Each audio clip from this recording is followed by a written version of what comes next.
Bismillahirrahmanirrahim. Assalamualaikum warahmatullahi wabarakatuh. Kembali lagi bersama saya Muhammadan Awal Gumilang dari Prima Kecamatan Ciwidey, DMI Kabupaten Bandung. Alhamdulillah. Sekarang ada sponsor baru. Pertama peci dari adiknya Gus Ali, yang kedua jas dari Gus Ali juga, yang mudah-mudahan gratis, bukan hanya sponsor dipakai pas podcast. Gus, mohon maaf ya Gus ya, saya mau dasar ceplos-ceplos. Alhamdulillah ini bersama Pak Aminullah sebagai Ketua MUI Desa Buah Batu ya Pak ya, Kecamatan Bojong Soang. Alhamdulillah.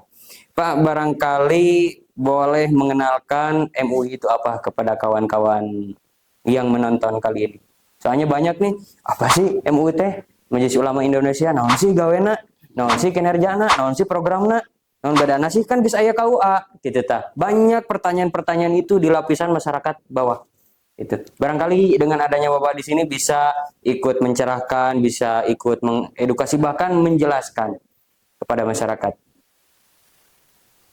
Terima kasih. Assalamualaikum warahmatullahi wabarakatuh. Waalaikumsalam warahmatullahi Alhamdulillah wabarakatuh. pada siang hari ini saya bisa ketemu dengan tim Prima DMI Kabupaten Bandung untuk menggali informasi tentang MUI, wabil khusus MUI Desa Buah Batu. MUI ini Majelis Ulama Indonesia yang didirikan pada tahun 1975. Kemudian terhimpun dari berbagai ormas Islam yang ada di Indonesia ini. Sehingga berkumpul, menghimpun diri untuk bermitra dengan pemerintah, memberikan masukan-masukan kepada pemerintah dalam kaitan pembangunan secara pembangunan manusia atau pembangunan seluruhnya. Sehingga jangan sampai Indonesia ini mayoritas muslim, tapi kebijakan pemerintah pembangunnya tidak berpihak kepada orang Islam. Oke. Iya. Sehingga wabil khusus di Desa Buah Batu, MUI-nya juga membantu pemerintah selevel Desa Buah Batu. Sehingga apapun yang terjadi, inginnya sih satu irama, satu nada, seigal sapihanean, dengan tidak ada gontok-gontokan para ustadz, para kiai yang ada di desa, tidak ingin berkibar bendera sendiri masing-masing, tetapi di bawah koordinasi pemerintah. Kolaborasi ya Pak ya. Oke, kira-kira apa peran MUI di desa itu, di tingkat desa itu seperti apa barangkali? Peran yang dilakukan oleh MUI di Desa Buah Batu ini yaitu mengawal program pemerintah agar betul-betul program itu mengena kepada, berpihak kepada masyarakat. Sehingga dirasakan pembangunan itu oleh masyarakat, meningkatkan kesejahteraan, meningkatkan keimanan dan ketakwaan masyarakat. Jangan sampai terjadi misunderstanding antara program pemerintah dengan masyarakat. Oke Pak, makasih. Kira-kira untuk MUI tingkat desa ada nggak otoritas untuk mengeluarkan kebijakan ataupun fatwa di desanya masing-masing? Mengingat di desa sendiri kan pasti banyak permasalahan-permasalahan yang ada hubungannya dengan keagamaan, apalagi masalah khususnya umat Islam gitu kan. Kira-kira ada nggak kebijakan untuk mengeluarkan fatwa atau memutuskan kira-kira? Kalau kewenangan di tingkat desa mungkin tidak punya kewenangan membuat fatwa. Oke. Tetapi dilimpahkan kepada MUI kabupaten. Paling juga kalaupun ada permasalahan, memberikan masukan Memberikan kepada kabupaten. Contoh umpamanya ada gejala di desa ini, ada aliran yang tidak umum umpamanya. itu harus terdepan MUI. Oke. Ketika ada yang sholat sehari 3 kali umpamanya, Sholat subuh 3 rakaat. itu diantaranya. Ataupun kalau sampai sekarang kan pemotongan ayam yang syar'i tidak gitu kan. Iya. Jangan sampai menyesatkan. MUI dengan para RW dan RT ini penyembelihan hewan yang ada di desa ini syar'i tidak. Jangan sampai dijual tidak menggunakan syar'i. Itu kan harus betul-betul itu menyesatkan kan. Kadang-kadang tidak peduli kita kepada hal itu. Nah, kaitan dengan DMI barangkali saya merasa terbantu dengan adanya program unggulan DMI yang 8 itu. Contoh di Desa Buah Batu ini ada masjid jami 32 masjid jami. Dari berapa RW?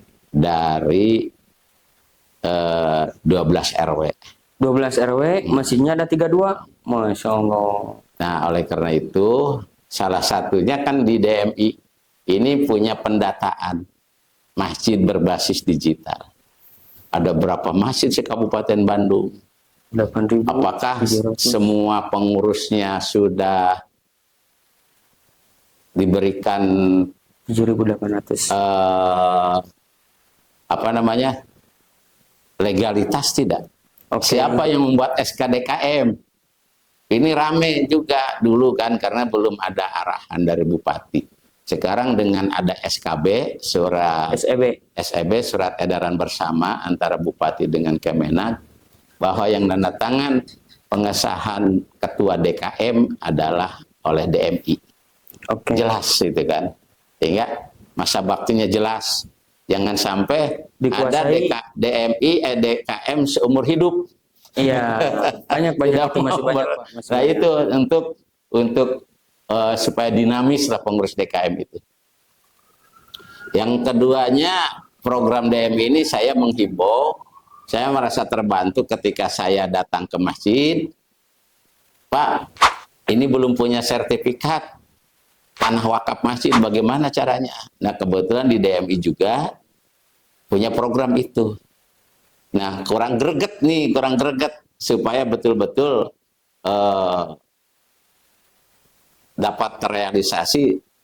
Buat tim lah di kabupaten ini. Saya nyarankan menghimbau kepada pengurus DMI kabupaten membuat tim Pokja ataupun apa dinas instansi terkait mana saja, seperti mungkin dari BPN-nya, dari perumahan pemukiman, dari pemerintah desanya, dari MUI, dari DMI, sehingga betul-betul tim ini dari Kemenak khususnya itu kaitan dengan akta ikrar wakaf gitu kan. Jadi kalau dibentuk tim mungkin nanti setiap masjid mengusulkan sesuai dengan kemampuan masing-masing, dipilah mana yang harus pakai biaya, mana yang tidak gitu kan. Itu jelas, sehingga betul tahun ini mestinya tahun yang segera terrealisir. Oke Pak, terima kasih. Ini Pak, kan yang saya ketahui ada fatwa MUI yang mengatakan bahwa tidak sah sholat Jumat di atas tanah masjid yang statusnya masih pribadi atau belum diwakafkan gitu. Kira-kira mengenai hal itu, siapa yang harus berperan paling depan untuk mengatasi masalah itu? Karena gini Pak, ketika masjid itu belum statusnya masih pribadi ataupun wakaf seperti yang tadi Bapak bilang, maka ada kemungkinan DKM itu akan dikuasai oleh keluarga, akan dikuasai oleh pribadi, bahkan ada istilah DKM seumur hidup. Kira-kira siapa nih elemen mana yang harus paling depan untuk mengatasi masalah masyarakat yang seperti ini, yang ada di permukaan masyarakat? Secara keorganisasian, kelembagaan DMI, Dewan Masjid Indonesia yang ada di tingkat desa ataupun kecamatan. Secara tupoksinya ya, kalaupun MUI barangkali hanya secara fatwanya, bahwa saya lupa nomor berapa fatwa MUI yang menjelaskan tentang masjid pribadi yang dipakai Jumatan. Masjid digugat oleh keluarga yang mewakafkan karena masjidnya strategis tempatnya sehingga jadi Alfamart gitu kan. Oh, bahaya ini. Gitu kan. Sehingga dulu makan tidak terperhitungkan karena perkembangan, makanya status tanah masjid ini harus jelas. Punya kekuatan hukum. Kalau sudah disertifikatkan punya kekuatan hukum. Barangkali barangkali Bapak bisa mengoreksi apabila saya kurang tepat ataupun salah ya Pak ya. Setahu saya kan DM itu mengurus idaroh, imaroh, sama riayah. Adapun ketika ada permasalahan tanah masjid yang wakafnya masih pribadi, itu kan efeknya jamaah yang melaksanakan sholat Jumat di situ kan tidak sah. Di sisi lain, batasan terhadap DMI itu kan hanya mengurus manajemen masjid, terus ke DKM-an. Sedangkan ini status tanahnya masih kayak gini. Dan jamaah pun mungkin ada yang nggak tahu, dan ada juga yang tidak mau tahu, dan ada juga yang tidak mau mencari tahu, gitu. Kira-kira siapa aja Pak kira-kira yang harus berkolaborasi dalam hal ini? Ya, lembaga itu lembaga DMI dengan MUI. DMI. Nah, difasilitasi pemerintah desa, gitu kan, supaya memberikan penjelasan kepada keluarga yang memiliki masjid itu. Oke. Nah, sehingga kalaupun kan niatnya mewakafkan, udah bikin siapa yang nadirnya nanti yang nerima wakafnya. Iya. Kalau jangan katanya dia wakafkan, nadirnya nggak ada ke siapa yang memberikan wakafnya gitu kan, nggak jelas gitu kan. Hanya dimiliki aja, hanya ikrar wakaf aja. Ikrar wakaf secara pribadi gitu Pribadi, kan. saya mewakafkan tanah ini untuk masjid, udah. Nadirnya siapa? Sedangkan menurut aturan undang-undang kalau 3 bulan akta ikrar wakaf tidak dibikin sertifikat itu batal kan ya Pak ya? Oke.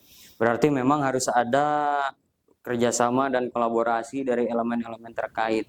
Oke Pak, kira-kira apa himbauan masyarakat, himbauan Bapak kepada masyarakat agar masyarakat di desa Buah Batu ini syariatnya bisa berjalan mulus, tidak terganggu, akidahnya pun bisa berjalan mulus, tidak terganggu dengan hal-hal yang haram barangkali.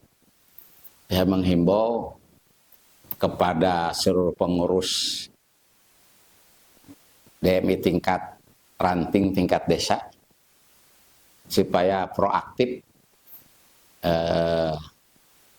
membina, mengarahkan tentang kemasjidan.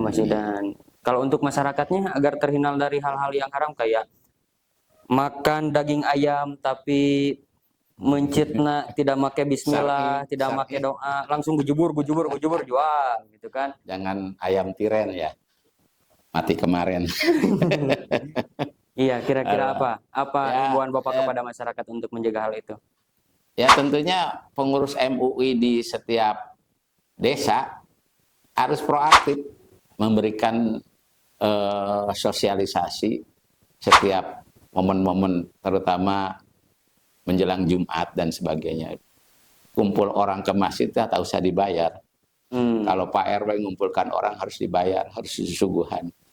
Kalau ke masjid datang sendiri kudu disuguhan. Jadi sangat efektif mengumpulkan orang ke masjid.